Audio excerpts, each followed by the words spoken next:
এটি শহরের বড় বাজারে অবস্থিত একটি গোডাউন, যেখানে অস্বাস্থ্যকর পরিবেশে খোলা সয়াবিন তেল মজুত করা হয়েছে।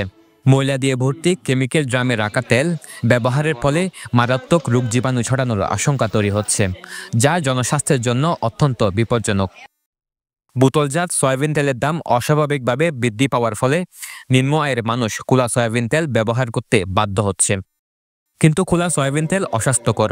রাসায়নিক পণ্যবাহী প্লাস্টিক ড্রামে এটি পরিবহন, মজুত ও বিক্রি করার ফলে মানুষের মধ্যে ক্যান্সার সহ নানা প্রাণঘাতী রোগের ঝুঁকি বেড়ে যাচ্ছে।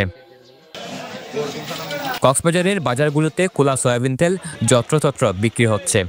এ ধরনের তেল কেমিক্যালের ড্রামে ভর্তি করে বিক্রি করা হচ্ছে, যেখানে একই ড্রাম বারবার ব্যবহার করা হয়। এছাড়া ড্রামের মুখ খুবই সরু হওয়ায় এটি পরিষ্কার করাও প্রায় অসম্ভব।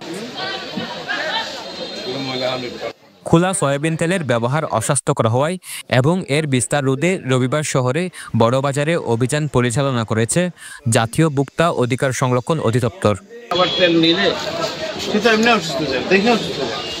বাজার মনিটরিং শেষে জাতীয় ভোক্তা অধিকার সংরক্ষণ অধিদপ্তরের মহাপরিচালক মোহাম্মদ আলিম আক্তার খান বলেন, অস্বাস্থ্যকর এসব খোলা সয়াবিন তেল ব্যবহারের ফলে হৃদরোগ সহ নানা সমস্যা দেখা দিচ্ছে। বিশেষ করে কক্সবাজারের বাজারগুলোতে খোলা তেল বিক্রি হচ্ছে ব্যাপকভাবে।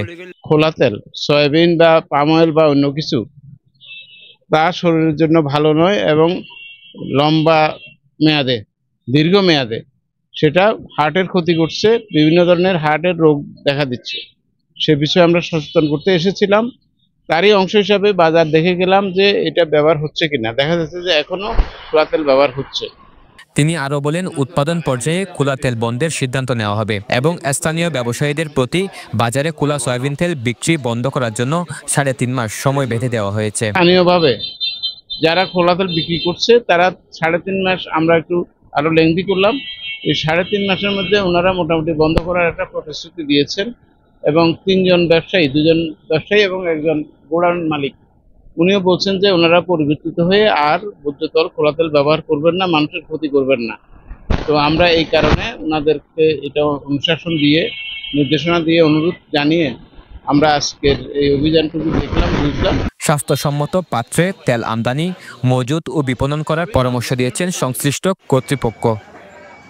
সরওয়ার সাকিব, পেনুয়া নিউজ।